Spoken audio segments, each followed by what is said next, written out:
وحده لا شريك له ونشهد أن محمدا عبده ورسوله أما بعد أعوذ بالله من الشيطان الرجيم بفضل بسم الله الرحمن الرحيم ربنا أتمم لنا نورنا واغفر لنا إنك على كل شيء قدير صدق الله العليم.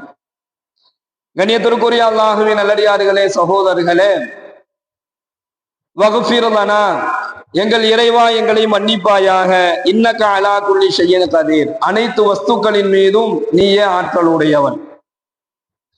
எல்லாம் வல்ல இறைவன் தன்னுடைய அருள்மறையான திருமறையின் மூலமாக மறுமை நாளினுடைய நிகழ்வை பற்றி இந்த வசனத்தின் வாயிலாக அல்லாஹ் சொன்னான்.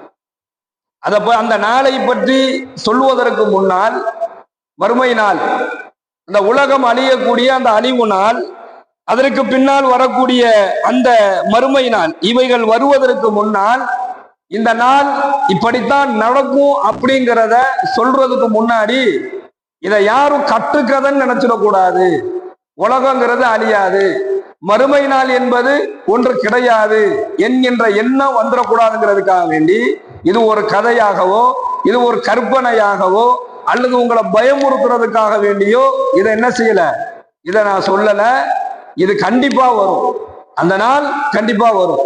அந்த நாளை பத்தி அல்லாஹ் சொல்லும் பொழுது இன்னமா தூஅதூன லவாகியா, பயமுறுத்தக்கூடிய நாள் என்பதாக அல்லாஹ் சொல்றான். அந்த நாளை பற்றி சொல்லும் பொழுது பயமுறுத்தக்கூடிய அந்த நாள் நிச்சயமாக உங்களிடத்தில் வந்தே தீரும் அப்படின்னு சொல்றதுக்கு முன்னாடி அதை அல்லாஹ் ஊர்ஜிதப்படுத்துறான். வல் முர்சலாத்தி உருஃபா, அல்லாஹ் சத்தியம் செய்து சொல்லுகின்றான். அல்லாஹ் சத்தியம் செய்யணுங்கிற அவசியம் கிடையாது. ஆனால் அல்லாஹ் சத்தியம் செய்து சொல்றான் அப்படின்னு சொன்னா இதுல எவ்வளவு உண்மை இருக்கு, அந்த மறுமை நாளினுடைய நிகழ்வு என்ன, அந்த மறுமையினுடைய வாழ்க்கை என்ன என்பதை என்ன செஞ்சுக்கணும், நாம விளங்க வேண்டும் என்கின்ற அடிப்படையில வல் முர்சலாத்தி உருஃபா, நன்மைக்காக அனுப்பப்படக்கூடிய அந்த நபிமார்கள் மீது சத்தியமாக. அல்லாஹ் முதல்ல யார் மீது சத்தியம் பண்றானா, நபிமார்கள், நன்மைக்காக அனுப்பப்படக்கூடியவர்களின் மீது சத்தியமாக. ஆசிஃபாத்தி ஆசுஃபா, அதிவேகமாக செல்லக்கூடிய காற்று, அதிவேகமாக சுழன்று வரக்கூடிய புயல், இந்த காற்றின் மீதும் இந்த புயலின் மீதும் சத்தியமாக அல்லாஹ் சத்தியம் பண்றான். வன்னாஷிராத்தி நஷரா, மேகங்களை பரப்பி விடுபவைகளின் மீது சத்தியமாக. உண்மையும் பொய்யையும் தெளிவாக பிரித்து வைப்பவைகளின் மீது சத்தியமாக. வல் முல்கியாத்தி திக்ரா, நல்லவைகளை எடுத்து சொல்பவைகள் மீது சத்தியமாக. இன்னமா தூஅதுன லவாகியா, அந்த நாள், அந்த பயமுறுத்தக்கூடிய அந்த நாள் நிச்சயமாக வந்தே தீரும் என்பதாக அல்லாஹ் சொல்றான். கண்ணியமிக்க சகோதரர்களே, நம்ம ஹதீஸ்கள்ல எடுத்து பார்த்தோம் அப்படின்னு சொன்னா அந்த நாளை பற்றி ஸல்லல்லாஹு அலைஹி வஸல்லம் அவர்கள் சொல்லி காண்பிக்கின்றார்கள். அந்த நாளையில நட்சத்திரங்கள் அழிக்கப்படும், வானங்கள் திறக்கப்படும், மலைகள் எல்லாம் பஞ்சு பஞ்சாக பறக்கப்படும் என்பதாக அல்லாஹ்வுடைய தூதரும் அல்லாஹும் சொல்லக்கூடிய ஒரு செய்தியை பார்க்கிறோம். உலகத்தினுடைய அழிவு நாள், இந்த அழிவு நாளையில மக்கள் எல்லாம் வரலாறு நம்ம ஹதீஸ்களை எடுத்து பார்த்தோம் அப்படின்னு சொன்னா உலகத்தினுடைய அந்த கடைசி அந்த அழிவு நாளினுடைய நிகழ்வை பற்றி சொல்லும் பொழுது தஜ்ஜாலினுடைய வருகை இல்லாமல் உலகத்தினுடைய அழிவு நாள் என்பது கிடையாது. தஜ்ஜால் என்று சொல்லக்கூடிய ஒரு கொடியவனுடைய வருகை அன்னைக்கு நிச்சயமாக இருக்கும். அவனை யார அழிப்பாங்க அப்படின்னு சொன்னா ஹஜ்ரத்னா ஈசா அலைஹிஸ்ஸலாத்து வஸ்ஸலாம் அன்னவர்கள் மீண்டும் வருவார்கள். நபிமார்கள்லயே எல்லா நபிமார்களும் மரணிச்சுட்டாங்க. ஆனா ஹஜ்ரத்னா ஈசா நபி அலைஹிஸ்ஸலாத்து வஸ்ஸலாம் அன்னவர்கள் மரணிக்கல. அவங்கள அல்லாஹ் என்ன செஞ்சிட்டான், உயர்த்திக்கிட்டான். அன்னைக்கு அந்த காலத்துல அது நீளமான ஒரு சம்பவம். அந்த மக்கள் எல்லாம் அவர்களை துரத்தும் பொழுது அந்த மக்களுடைய கைகளில் அவர்கள் சிக்கிவிடக் கூடாது என்பதற்காக வேண்டி ஹஜ்ரத்னா ஈசா நபி அலைஹிஸ்ஸலாத்து வஸ்ஸலாம் அன்னவர்களை என்ன செஞ்சிட்டான், அல்லாஹ் தன் பக்கம் உயர்த்தி கொண்டான். அப்போ அந்த தஜ்ஜாலினுடைய வருகை இல்லாமல் நேரத்துல தஜ்ஜால் சொல்லுவான், நான் உங்களுக்கு உதவி செய்யறேன், என்னை நீங்கள் இறைவனாக ஏற்றுக்கொள்கின்றீர்களா, உங்களை உதவக்கூடிய ஒரு உதவியாளனாக என்னை நீங்கள் ஏற்றுக்கொள்கிறீர்களா என்பதாக அந்த மக்களிடத்தில் என்ன செய்வான், தஜ்ஜால் கேட்கும் பொழுது ஈமானில் குறையோடு வாழ்ந்தவர்கள், உலகத்தினுடைய ஆசைகளில், உலகத்தினுடைய ஆசா பாசங்களில் மூழ்கி இருந்தவர்கள், அல்லாஹ்வினுடைய கட்டளைகளை நிறைவேற்றக்கூடிய விஷயத்துல பொடுபோக்காக இருந்தவர், அல்லாஹ்வினுடைய கட்டளைகளை நிராகரித்தவர், கலிமாவை சொல்லியிருக்கிறாரு, ஆனால் அந்த கலிமாவின் பிரகாரம் அவருடைய வாழ்க்கை இல்லை. அந்த நிலையில் வாழ்ந்தவர், உலகத்தினுடைய தேவைகளை தேடி தேடி தனக்காக வேண்டி முடித்து கொண்டவர். இந்த மாதிரி உலக வாழ்க்கையில வாழ்ந்தவர்கள் எல்லாம் தஜ்ஜாலினுடைய அந்த சொல்லுக்கு கட்டுப்படக்கூடியவர்களாக மாறுவாங்க. யார் தஜ்ஜாலுடைய பேச்சுக்கு போக மாட்டாங்க அப்படின்னு சொன்னா, யார் அல்லாஹ் மீது பயத்தோடும் இரையச்சத்தோடும் வாழ்ந்தாங்களோ அவங்க என்ன செஞ்சுக்க மாட்டாங்க. என்ன நடந்தாலும் என்ன நிலை வந்தாலும் அல்லாஹுவை தவிர அவரை தஜ்ஜாலை என்ன செஞ்சுக்க மாட்டாங்க, அவர்கள் ஏற்றுக்கொள்ள மாட்டார்கள். இறுதியாக ஈசா நபியை கொண்டு தஜ்ஜால் அழிக்கப்படுவான் என்பதாக அந்த வரலாறு முடிக்கப்படுகிறது. அந்த சம்பவங்கள் அந்த அந்த நிகழ்வுகள் சொல்லப்படுகிறது. இப்ப கனிமிக்க சகோதரர்களே, மறுமை நாளையில் அந்த உலகத்தினுடைய அந்த அழிவு நாளையிலையும் சரி, மறுமை நாளையிலையும் சரி, அல்லாஹ் யாரை முற்படுத்துவான் அப்படின்னு சொன்னா இரையச்சவாதிகளை தான் அல்லாஹ் முற்படுத்துறான்.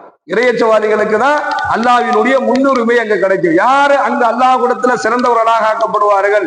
சஜிதா செய்ய அல்லாஹ் சொல்லுவான், ஆனா சஜிதா செய்ய முடியாது. இப்ப இங்க நம்ம சஜிதா செய்யறோம்ல, நம்ம நினைச்சா என்ன செய்யறோம், தொழுகையில சஜிதா செய்யலாம், தொழுகை இல்லாமல் நம்ம துவா கேட்கும் பொழுது சஜிதாவுல துவா கேட்கலாம். நம்ம இங்க சஜிதா செய்யறோமே, அங்க அல்லாஹ் சஜிதா செய்ய சொல்லுவான், எல்லாம் சஜிதா செய்யுங்க அப்படின்னு சொல்லி சொல்லுவான். எல்லாருனாலையும் அந்த சஜிதாவை என்ன செய்ய முடியாது, செஞ்சிட முடியாது. சஜிதா செய்ய சொல்லப்படும் ஆனால் முடியாது, ருக்கு செய்ய சொல்லப்படும் ஆனால் முடியாது. இறை கட்டளைகளை ஏற்று தொழுகவில்லை என்றால், இங்க யாரு தொழுகைய சரியான முறையில அந்த தொழுகையினுடைய அந்த தொழுகையை நிறைவேற்றலையோ, அதுல யார் பொடுபோக்கா இருந்தாரோ, நாளை மறுமை நாளையில அல்லாஹ்வுக்கு முன்னால் அவரால் சஜிதா செய்ய முடியாது, அவரால் ருக்கு செய்ய முடியாது. அதே போன்று முகஸ்துதிக்காக வேண்டி ஒருத்தர் தொழுகிறார், அவருக்கும் அந்த நிலைமை தான் அங்க ஏற்படும். பெருமைக்காண்டி ஒருத்தர் இங்க வந்து தொழுகிறார், அவருக்கு அந்த நிலைமை தான் ஏற்படும். பதவிக்காண்டி ஒருத்தர் வந்து தொழுகிறார். நம்ம தொழுவ போனா பள்ளிவாசல்ல பதவி கொடுப்பாயும் தொழுகிற ஆள்லாம் இருக்கு. நம்ம அதிகமா தொழுவ போனோம்னா எப்படியாவது நமக்கு பள்ளிவாசல்ல ஒரு முத்தவள்ளி தலைவரை ஆக்கி விட்டுருவாங்க, அதுக்காக வேண்டி நம்ம தொழுவ போலாம்னா தொழுவ வரக்கூடிய ஆட்கள்லாம் பார்க்கிறோம். அந்த பதவி வந்து தொழுவக்கூடியவரை பார்க்கிறோம், அதை கொஞ்ச நாள் போன பிறகு அவ்வளவுதான், அந்த தொழுகை முடிஞ்சிடும். இந்த மாதிரி முகஸ்துதிக்காக வேண்டி, பதவிக்காக வேண்டி, பெருமைக்காக வேண்டி யார் இங்க தொழுகிறாங்களோ, நாளைக்கு இவர்களை நாளை மறுமையில அல்லாஹ் சொல்லுவான், நீ சஜிதா செய்யுமா, அவரால் சஜிதா செய்ய முடியாது. நீ ருக்கு செய்யுமா, அவரால் ருக்கு செய்ய முடியாது. என்ன காரணம்னா ஸல்லல்லாஹு அலைஹி வஸல்லம் அவங்க சொல்றாங்க, அவருடைய முதுகுக்கும் இடுப்புக்கும், ஏன்னா முதுகும் இடுப்பும் சரியா இருந்தாதான் குடிய முடியும், நிமிர முடியும். ஸல்லல்லாஹு அலைஹி வஸல்லம் அவங்க சொல்றாங்க, அவங்க முதுகும் அவங்களுடைய இடுப்புக்கு கீழ்ப்பகுதியும் வளையாது, அது மரப்பலகையை போன்று அப்படி நின்ற நிலையில் ஆகிவிடும் என்பதாக நாயகம் ஸல்லல்லாஹு அலைஹி வஸல்லம் அவர்கள் கூறி காண்பிக்கின்றார். இப்போ கண்ணியமிக்க சகோதரர்களே, இங்க என்ன இரையச்சம் இருக்கோ அதை கொண்டுதான் அல்லாஹ் அங்க உயர்த்துவான். அப்போ தொழுகையில இங்க யாருக்கு இரையச்சத்தோடு யாவர் தொழுகையை நிறைவேற்றினாரோ அந்த தொழுகையில பெருமை இல்லை, வேற எந்த காரணமுமே கிடையாது, பெருமை இல்லாத வேற எந்த காரணமும் கிடையாது. இதெல்லாம் இல்லாம அல்லாஹ்விற்காண்டி ஒருத்தர் தொழுகையை நிறைவேற்றினார்னா அல்லாஹ் மன்னிப்பை வழங்குறான், தஜ்ஜாலுடைய பிடியிலிருந்து அவர் தப்பிக்கப்படுறாரு. நாளை மறுமை நாளையில அல்லாஹ் அவரை சிறந்த ஒரு நிலைக்கு உருவாக்குறான். வகுப்பிரலனா அவருடைய பாவங்களை மன்னிக்கிறான். இன்னக அலா குல்லி ஷைஇன் கதீர். அல்லாஹ்வே அனைத்து பொருட்களின் மீதும் ஆற்றலுடையவனாக இருக்கிறான். எல்லாம் உள்ள இறைவன் நாளை மறுமை நாளையில நல்லவர்களோடும் முஃமின்களோடும் முத்தகீன்களோடும் சேரக்கூடிய ஒரு தொழுகையாளிகளாக அல்லாஹ் நம்மை ஆக்கி அருள் புரிவானாக. நாம் தொழுகக்கூடிய நம்முடைய தொழுகக்கூடிய எல்லா தொழுகைகளையும் அல்லாஹ் ஏற்றுக்கொள்வானாக. வாயிரதாவானா அல்ஹம்துலில்லாஹி ரப்பில் ஆலமீன். அஸ்ஸலாமு அலைக்கும் வரஹ்மத்துல்லாஹி சுப்ஹானல்லாஹி பிஹம்திஹி சுப்ஹானக்கல்லாஹும்ம வ பிஹம்திக வ நஷ்ஹது அல்லா இலாஹா இல்லா அன்த வ நஸ்தக்ஃபிருக வ நதூபு இலைக். சுப்ஹான ரப்பிக ரப்பில் இஸ்ஸத்தி அம்மா யசிஃபூன் வ ஸலாமுன் அலல் முர்ஸலீன் வல்ஹம்துலில்லாஹி ரப்பில் ஆலமீன். ஸல்லல்லாஹு அலைஹி வஸல்லம் ஸல்லல்லாஹு அலைஹி வஸல்லம்.